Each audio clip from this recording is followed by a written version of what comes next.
Yoga para construir un mundo mejor. Nuestro Congreso Internacional de Yoga Online. La segunda edición de este congreso lleva por título Mística, Ciencia y Conciencia. El embajador de la India en España, el excelentísimo Shri Dinesh K Patnaik, nos recibe en la sede de la embajada. Estamos en la India. Nada mejor para comenzar nuestro congreso, construir yoga para construir un mundo mejor, mística, ciencia y conciencia. Gracias por recibirnos, embajador. Un placer como siempre. Thank you very much. I really appreciate that you have come here today. El yoga es una antigua práctica física, tanto mental como espiritual. La palabra yoga deriva del sánscrito y significa unir, simbolizando evidentemente la unión tanto del cuerpo como de la conciencia.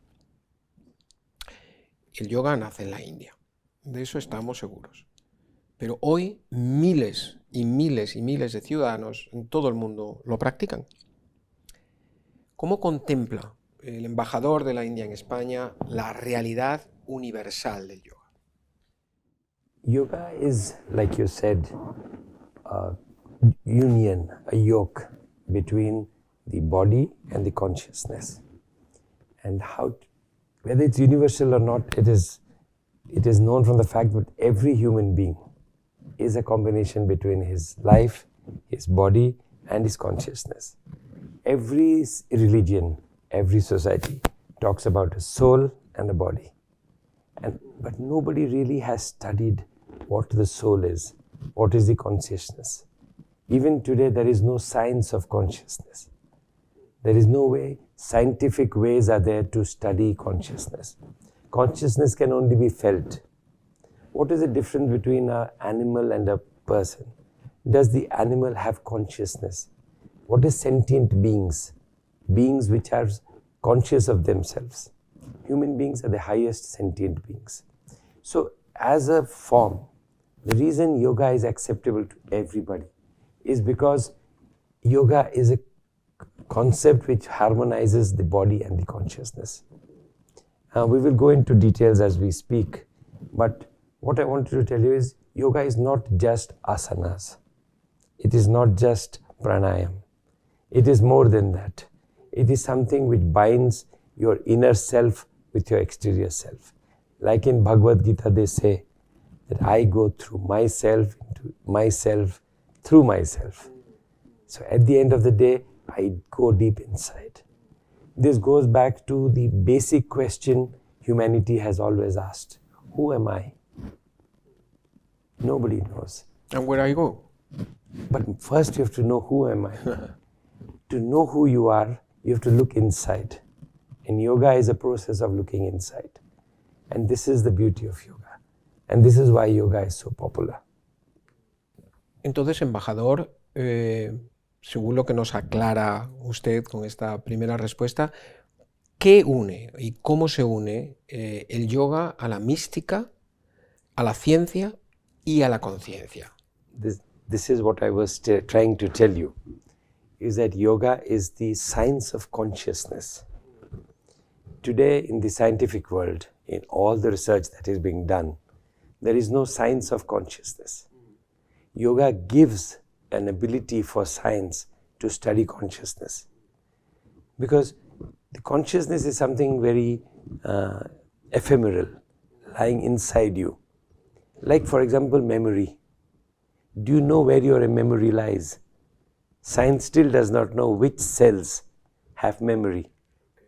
So, to be able to know what this is, yoga is an instrument. Mysticism is something which is brought by the West. In India, there is no mysticism. Yoga is a daily part of life. It's not mystic. It is something which is natural. The West saw it as mysticism, exotism, as something different. But it is not. It is basically goes down to the basic, in which human beings recognize themselves, do a set of asanas, pranayama, dhyana, dharana to reach samadhi, to be able to unite the consciousness with the body. I'll give you an example. If you want, you can control your fingers, you can control your tongue, some people can control the earlobes, but the rest you can't control. But it's your body. Why can't you control? So there's a gap between your body and your consciousness which controls. Yoga helps you. So there are yoga sadhus who can control the breath to only 2 breaths a minute or 3 breaths a minute. 2 or 3 years. Who can control the heartbeat, who can control the liver, so this is what yoga teaches you, how to look inside. This is something which science needs to study more and more. And that is where the union between yoga, consciousness and science comes. Yoga Shita Vritti Nirodha. El yoga es la supresión de las modificaciones mentales. Así reza el sutra número 2 de los famosos Yoga Sutras de Patanjali, tan admirado por tantos yogis. Embajador, ¿se pueden suprimir o al menos apaciguar las modificaciones de la mente en una época tan convulsa y acelerada como la época en la que estamos viviendo? You see, from a child, if you look at a child, there is nothing controlled in the child. Child does all the yoga movements. If you see a child sleeping, lying down, it's natural. Smiling. There is no mental barriers which have come. Mental barriers are brought by society, by education system, by our religious system, by our parents, by everybody. They bring the mental modifications in our system. What yoga is trying to do is to break those mental barriers and bring one in peace with oneself. We have fears, anxieties, mental trauma. We saw after COVID, when people were staying at home, how much anxiety became more. How people started having mental trauma. Why?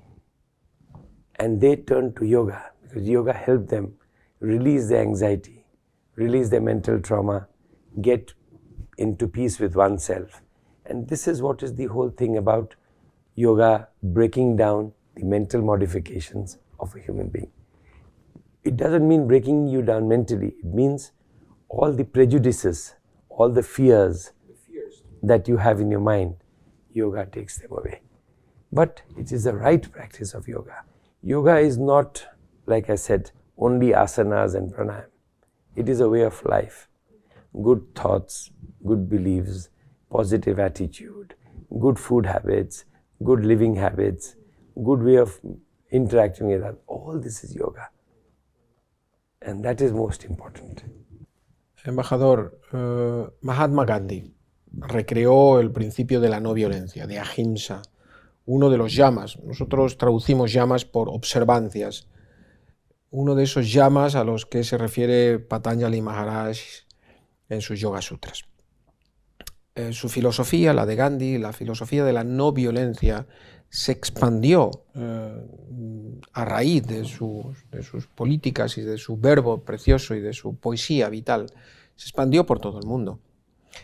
¿Cómo se entiende este llama en la actualidad en el mundo, en la India y en España, en el mundo?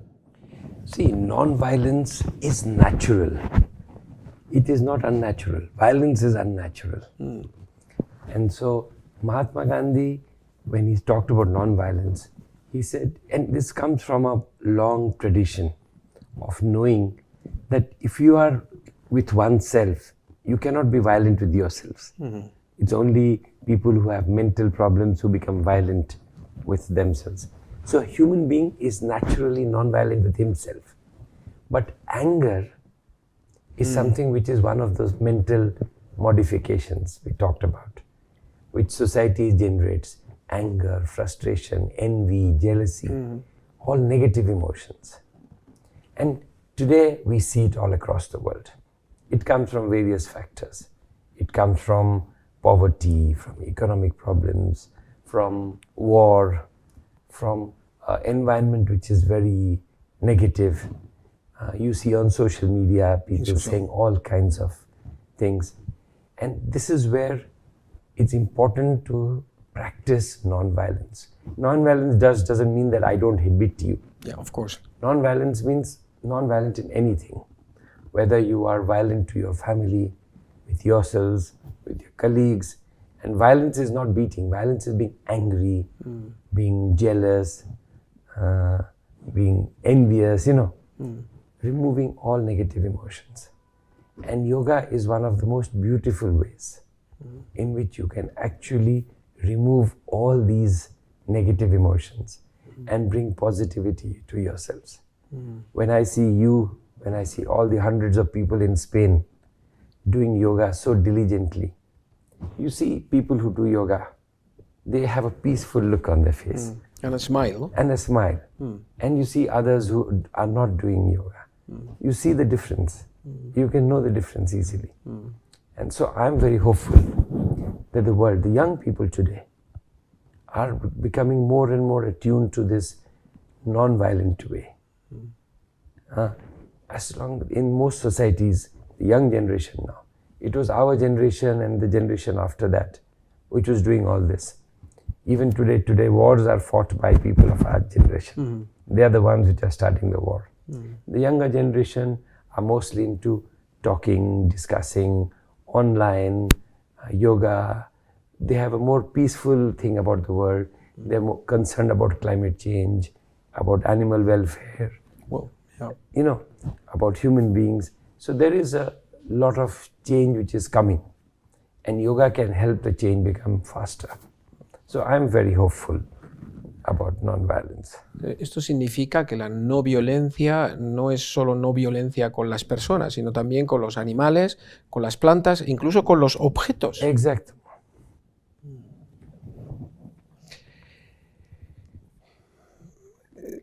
Ambasador, tenemos que ir un poco a la poesía. Shivananda decía que la vida es más poesía que prosa. Muchos de los maestros y de las maestras de yoga dejaron versos en sus enseñanzas y también sus enseñanzas en verso. Y aquí nos tenemos que acercar al universal poeta Rabindranath Tagore, tan admirado por los yogis y por los no yogis, y desde luego por mi persona, y yo creo que usted también. Rabindranath Tagore nos deleita con este verso, que para mí es un verso para el yoga, y dice: dormía y soñaba que la vida no era más que alegría. Me desperté y vi la vida, y vi que la vida no era más que servir, y el servir era alegría. Tagore nos trae un niyama, me emociono al traer este verso, ¿no? El segundo paso, nos trae un niyama, el segundo paso del Raya Yoga, el yoga del control mental, muy adecuado para nuestras vidas, ¿no? Nos trae santosha, el contento, ¿no? ¿Usted cree que estamos preparados para santosha, para el contento en este mundo? I come from a state called Odisha, in the eastern part of India, and I have seen many places, but I have seen people very content in Odisha.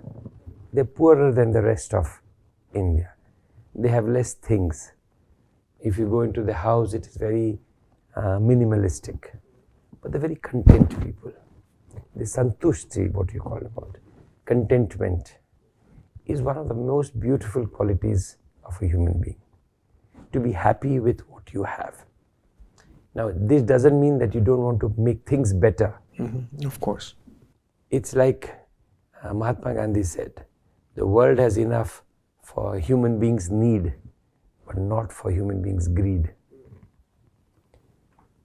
Same way, you can be content with yourselves, yet aspire to be better. Contentment doesn't mean doing nothing. Contentment means I am happy with what I am doing. I don't need to take away from somebody else to become better.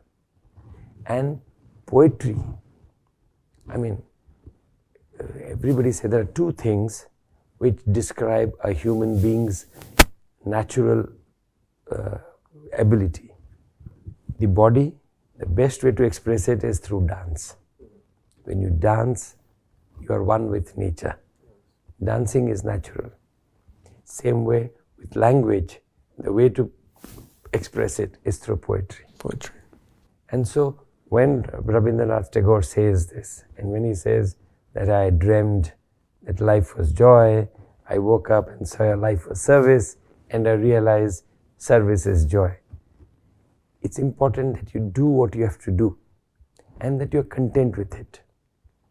Today's biggest problem across the world is asantushti, which is not contentment. We are not content with what we have. If I have $1 million, I want 10 million. If I have $100, I want $1,000. I'm always wanting more. Instead of wanting more materialist thing, contentment is wanting more to make myself better.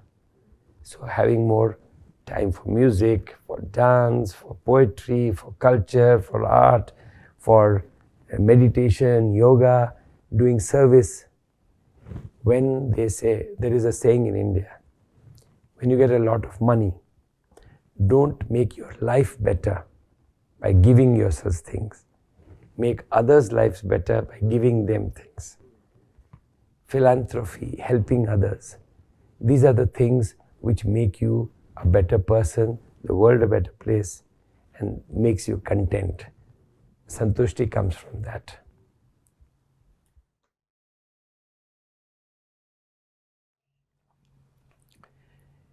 El diccionario de la Real Academia Española de la Lengua ha incorporado en los últimos años algunos vocablos que proceden del sánscrito muy vinculados al mundo del yoga. Ya incluía desde hace no mucho tiempo, pero algún tiempo, palabras como mantra, como sánscrito, como yoga, como karma y prana. Y ahora, en una reciente actualización, ha introducido otras dos, chakra y asana, este último con un género masculino.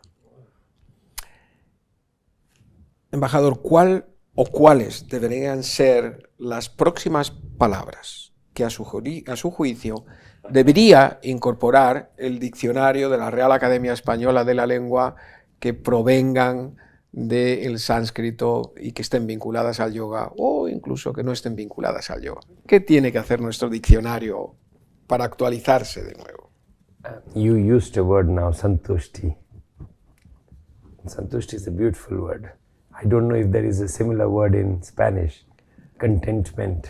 La mejor palabra, digamos, sería, sí, contento. Pero el contento se asocia un poco más al estar jiji, jaja, un poco alegre, ¿no? ¿Es contento more mental or more...? Puede ser mental también, pero santosha sería buena palabra. Santosh is happiness inside, but more than santosh is a good one. Also dhyana. You have prana, you said you have asana, you have chakra. Pranayama can be one word because como derivado del control de la energía, el control del pranayama, dhyana, santushti. There are many words which can come, but it depends on the usage in Spain. Claro. So pranayama is something I feel can come very quickly into it has come into the English language. So it is not impossible for it to come into the Spanish language. Bueno, poco a poco, pero es bonito, ¿no? Que se introduzcan palabras, ¿no? Que proceden de allí en nuestro diccionario. Yo cada 2-3 días voy buscando a ver si hay alguna. Entonces, igual desde la Embajada de la India podían hacer una sugerencia, ¿no? Para que se ampliara, ¿no? nuestro I should go diccionario. And meet the Spanish Academy. Okay. He descubierto recientemente, estudiando a Tagore, que el himno nacional de la India, que lleva la letra de Tagore, tiene la armonización musical de un músico español nacido en Barcelona llamado Francisco Casanovas Tallardas. Yo he de reconocer públicamente mi ignorancia y también mi capacidad de sorpresa. Digo, el himno de la India ha sido musicado, ha sido armonizado por alguien que nació en Barcelona. Es algo más que une a la India, al mundo hispano, embajador. Yeah. I knew about it. This is old. So it's not as if Francisco Casanovas Tallardas, no? Sí.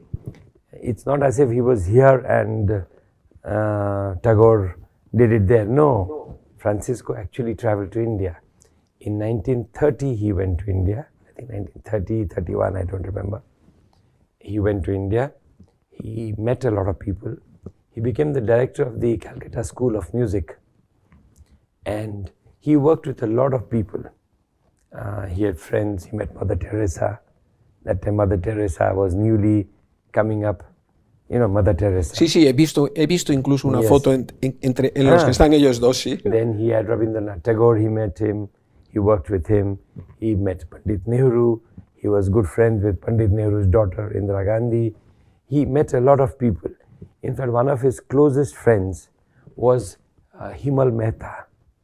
Ah, sí, el gran músico. Un gran músico, whose son, Zubin Mehta, who is a great composer in Austria, now living. Sí, correcto. So, Francisco Casanova is not a new person to India. He was there for many years, almost 30 years he was there. So when he worked with Tagore, the composition, the lyrics belong to Tagore. Yeah. But the harmonization belongs to Casanovas. They work together. This is something very few people know. But this is also shows how close relationships are across the world, especially India and Spain. Even though Spain never went to India. Spain, because of the Pope and the Tratado de Tordesillas, Spain was always kept out of India by the Pope. And the Portuguese went to India. The English went, the French went. The Dutch too. Dutch went, but the Spanish never went. But the Spanish had a lot of connection. I can give you many stories. Denos una más. One more story, let me tell you. You know, chess. Chess came from India. Chess was born in India. You know the game of chess? Sí, perfecto. How do you say in Spanish? Ajedrez. Ajedrez. The game of chess came from India to Spain by the Moors. You know, through the Moors, they brought it to India. The Muslims, the Arabs, they brought it to Spain from India. But when chess was first done, the chess was a game of war. And in a war, there is no queen. So the Indian chess had a king and a vizier, who was the advisor to the king. It had then the bishop, the rook, the elephants, everything else was the same, the pawns, but they were called soldiers. But there was no queen on the board, because in a war, there is no queen. When it came here, Queen Isabella played chess. She and her husband Ferdinand, they're like Reis Católicas. They used to play chess. She loved chess. So she changed the rules of chess and made the queen, remove the advisor, put the queen, and made the queen the most powerful piece on the board. So look at the connection between India and Spain. A game of chess originates in India, is modified in Spain, and today is one of the most popular games in the world. So these are stories which are the beautiful stories between India and Spain. Sí, pero estas historias me conmueven el corazón porque me parecen, primero, poco conocidas, como la del himno, también la del ajedrez, que recuerdo que yo no la conocía, me la narró usted estando en Jerez, en un Día Internacional del Yoga, en uno de tantos que hemos celebrado juntos, embajador, en este año. Y es precioso, ¿no? Porque esto es lo que une a los pueblos, no tanto a España, sino yo lo veo más como al mundo hispano con el mundo indio, ¿no? Y es realmente precioso. Y bueno, es bonito que nuestros escuchantes, ¿no? De construir un mundo mejor, que sepan estas cositas que también son muy importantes en el yoga. La India tiene en su gobierno un ministerio de la ayurveda, del yoga, de la naturopatía, del unami, del siddha y de la homeopatía, Ayush. Desde Occidente se ve en ocasiones con un poco de sorpresa, ¿no? Tener un organismo público de tan alto rango, de nivel gubernamental, que tenga entre sus competencias el yoga. Ayush, el Ministerio del Yoga, como se conoce en Occidente, cuidadores públicos de los sistemas tradicionales de salud. ¿Qué realmente aporta Ayush a la esencia del yoga, embajador? I will tell you, this is, you see, in the West, it's not as if you did not support medicine. Health, pharmaceuticals, you always had a ministry to do the regulations for health, for pharmaceuticals, for medicines, for surgery. You always had a ministry. But that was the Western system, which you think is the normal system. It is not. The Ayurveda, Unani, homeopathy, Siddha, all these systems, like Chinese traditional medicine, like African traditional medicine, there's a lot of American, Latin American traditional medicine. All these are different traditional systems, and they need the support of government to become part of society, part of what we do. Why? I'll give you an example. If today I want to sell Ayurveda products or to bring it to the West, I need to comply by certain standards. Now, I may not want to do it, but if I have to do it, there has to be somebody who is beyond individuals who has to do it. So government has to do it. So when we started Ministry of Ayush, it was to help traditional medicine develop the right kind of pharmacopoeia, the right kind of standardization, the right kind of packaging, labeling, everything to be able to tell the world what are the benefits of what they're doing. Because the world doesn't understand this. Everybody thinks traditional medicine is like, something old and something very... But not very useful. Not scientific. Not scientific, yeah. That was the problem. Yeah. Whereas it is very scientific, but a different science. So, what we are looking at, for example, I'll tell you, when you look at any medicine, you put a certain amount of chemicals, different chemicals. In Ayurveda, chemicals are there, but we define it in terms of products. So what kind of herbs have gone into it, what kind of roots have been used, what kind of leaves have been used. We don't go into the chemical composition. But for this to be understandable in the West, we have to show that these herbs, roots, everybody also has a chemical composition which is standard. And that is what we are trying to do. Plus, you need a scientific method of cause-effect. If I take this medicine, what is the effect? I need to study it. So somebody has to study. So the Ministry of Ayush works with universities, with doctors, with hospitals to do research and experimentation to show that the cause that we are showing and the effect that it is there is scientific in nature. So that was the reason this ministry, and they have done very good work, excellent work. Today, these are standards in India. Indians are following it and it is having a big benefit. India is anyway the pharmacy of the world.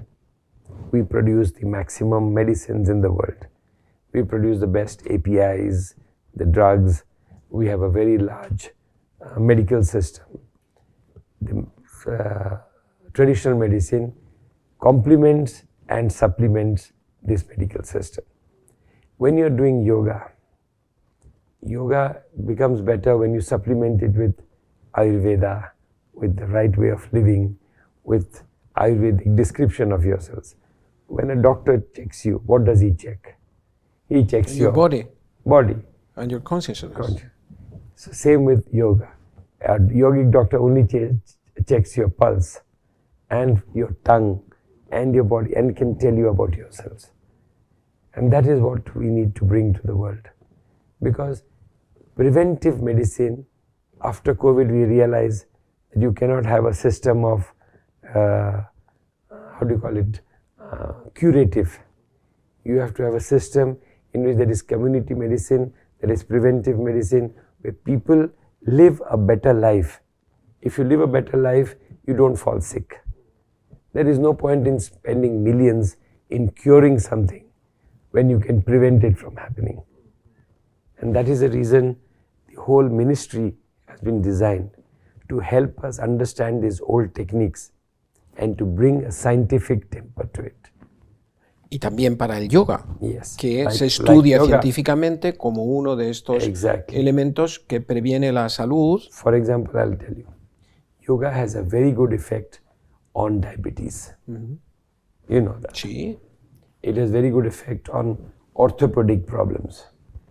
It has very good effect on mental anxiety, health. But there is no scientific proof that like the West needs. We have 3,000 years of proof, but there is no scientific proof. The ministry's work is that idea. Dentro de este ministerio de Ayush, que nosotros conocemos como el Ministerio del Yoga, existe el Yoga Certification Board, que es el organismo, podemos traducir como de certificación de la actividad del yoga. Su actual objetivo es ordenar, regular certificados de yoga en todo el mundo y llevar a cabo también evaluaciones de profesionales del yoga y acreditación de institutos, de centros de capacitación en el trabajo del yoga, según varios niveles, varias categorías. ¿Cuál es su opinión, embajador, de este instituto indio y cuál es el papel que tiene en el mundo en la actualidad en relación con el yoga? Like I told you for the answer before, the work of the ministry is to do standards, good production standards, good labeling standards, good experimentation, good research. All these standards is what we need. And this Yoga Certification Board is one attempt to bring a standardization into the industry. Today, yoga has become a very big industry around the world. There are millions of people doing yoga. Yep. But there is no standards which are maintained. Everybody does differently, which is nothing wrong. But if I am teaching you yoga, I need to be certified. If I teach you sports, I need a sports certificate.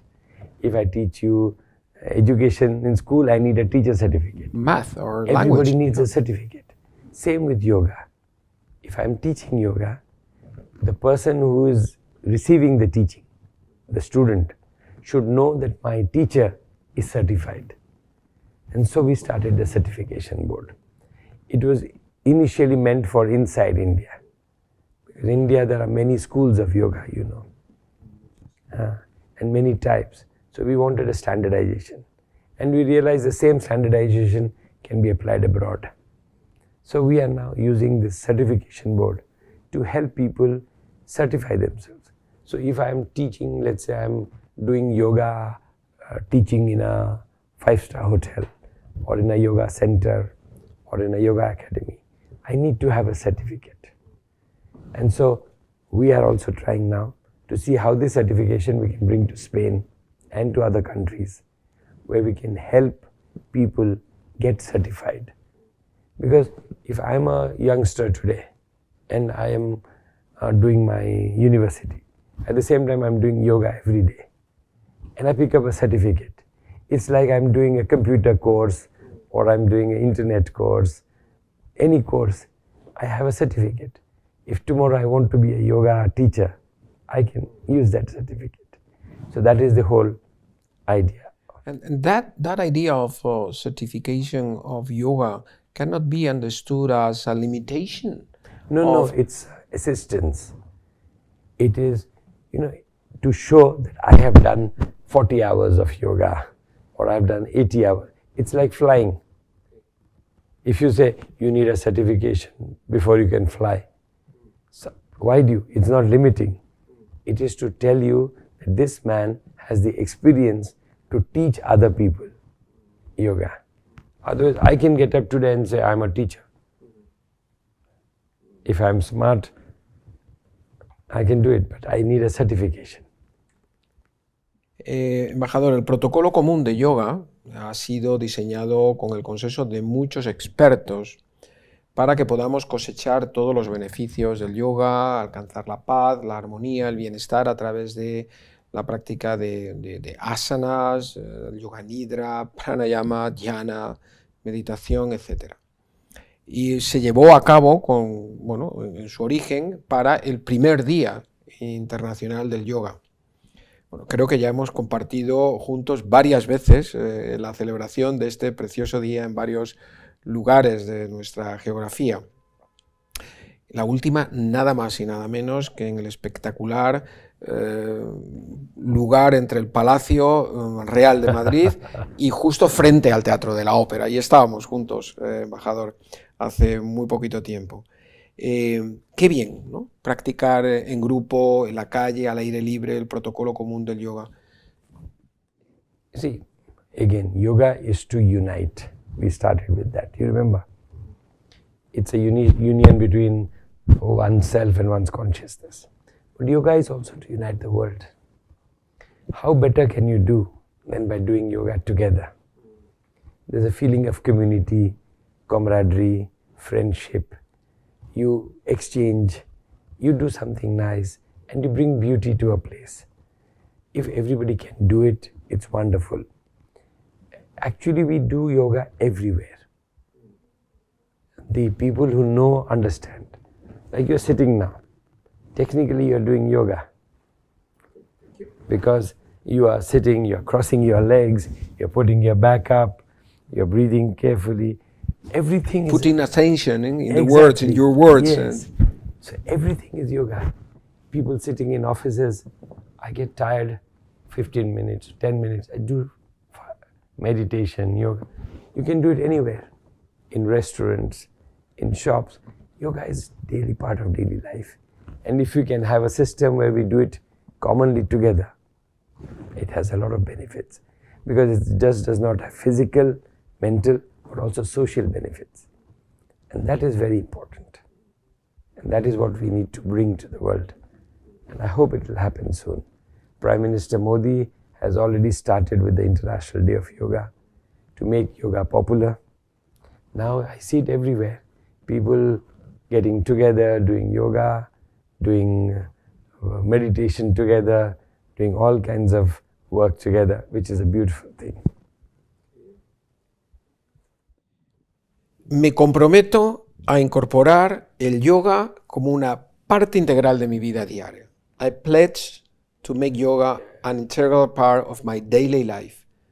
Nos lo recuerda la web de Ayush. Cuando estábamos preparando este encuentro, embajador, 77.221.969 personas, almas de todo el mundo, se habían comprometido a incorporar el yoga como una parte integral en mi vida diaria. Yo también lo hice en ese instante, apreté la tecla y me comprometí.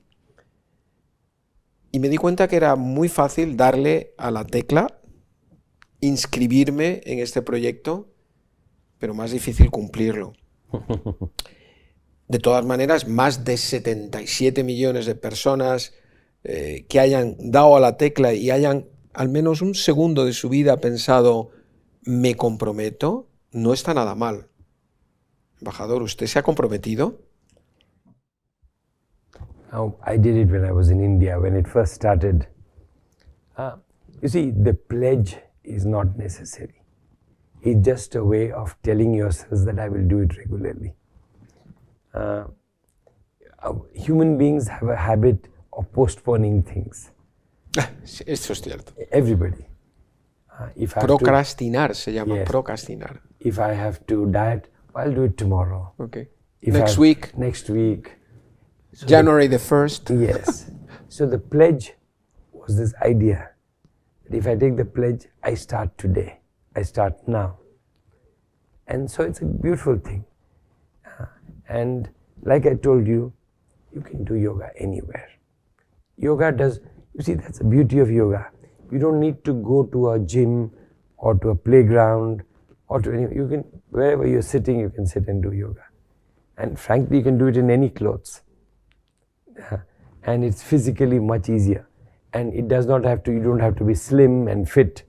You can be fat and you can be disabled, you can have any problem in life, but you can still do yoga. So it's one of the things which is the most beautiful thing about yoga. One is you can do it anywhere. The other is the fact that you can do it with people, you can do it alone, you can do it in a car, you can do it anywhere you want. Not while driving, of course. Not while driving. Well, while driving, you concentrate, you Breathe breathe mentally. Yeah, you Yes. can do it. Yes. So the pledge was only to let people know that I can do it every day. And that's the beauty of it. Pero igual desde aquí, desde esta preciosa entrevista que estamos teniendo en la India, igual podemos animar, ¿no?, a los estudiantes que compartan luego este congreso a que busquen en la página de Ayush y se comprometan también, ¿no? That's true. Yoga para construir un mundo mejor es el título de nuestro Congreso Internacional de Yoga Online. ¿Cómo podemos utilizar el yoga, embajador, para construir un mundo mejor? First of all, it's already happened. I mean, yoga has been there for a long time. But the world is today a better place than it was yesterday. It is a better place. We have problems, but it is still better than what it was 10 years ago. It is better than what it was 100 years ago. It is better than what it was 1,000 years ago. It's a much beautiful world. Much beautiful people. We are doing problems, but our world is better. What yoga does, and I've been saying from the very beginning, when people are at peace with themselves, they are at peace with the world. When you have less anxiety, you have less stress, you have less strain on your life. When you are content, when you are santusht, you are less of a burden on the world. When you do things together, you create communities, friendships. All these things, yoga has benefits on everything. Mental benefits, health benefits, economic benefits, social benefits, hopefully one day political benefits also. But yoga is something which is making the world a better place. It's not just yoga, there are many other things. Science is helping, technology is helping, people's development is helping, people live healthier lives. But yoga is one of those things which unites all these things together. So I'm very hopeful that even if there was no yoga, the world is a better place. But with yoga, it is a slightly more better place. Much more better. Better place. Okay. So I'm very confident. And when I see in Spain so many people doing yoga, when we did the International Day of Yoga last year, I mean this year. This year. This year, You just came around, you just came here a to few Spain. months before that. Yeah, exactly. When we did it in more than 30 cities. And hundreds of people everywhere turning up. And so much enthusiasm. And so many people. And everybody I met, you felt the happiness in them. Like I see you see the smile in their face. You feel you're in a community of people who are happy. Not community of people who are depressed and sad and angry. No. Yeah. And that is what it is. The more our community expands, the more these kind of people go out in the world and influence others. Because these people will influence their own children, their own families, everybody. And the world expands. The world will surely become a better place. Muchísimas gracias, embajador. Esperamos que su participación en este congreso de yoga para construir un mundo mejor nos haga a todos mejores personas, ¿no? y podamos seguir compartiendo. Es un reto para mí, por lo menos, que el año pasado creo que celebré con por lo menos 5 o 6 días internacional del yoga. Yo pensaba, el Día Internacional del Yoga es un día, pero la embajada lo ha organizado este año durante un mes. Entonces, aquí, allí, aquí, en varios diferentes lugares lo celebramos juntos. Fue un honor para nosotros estar juntos en esos días, practicando juntos en la esterilla.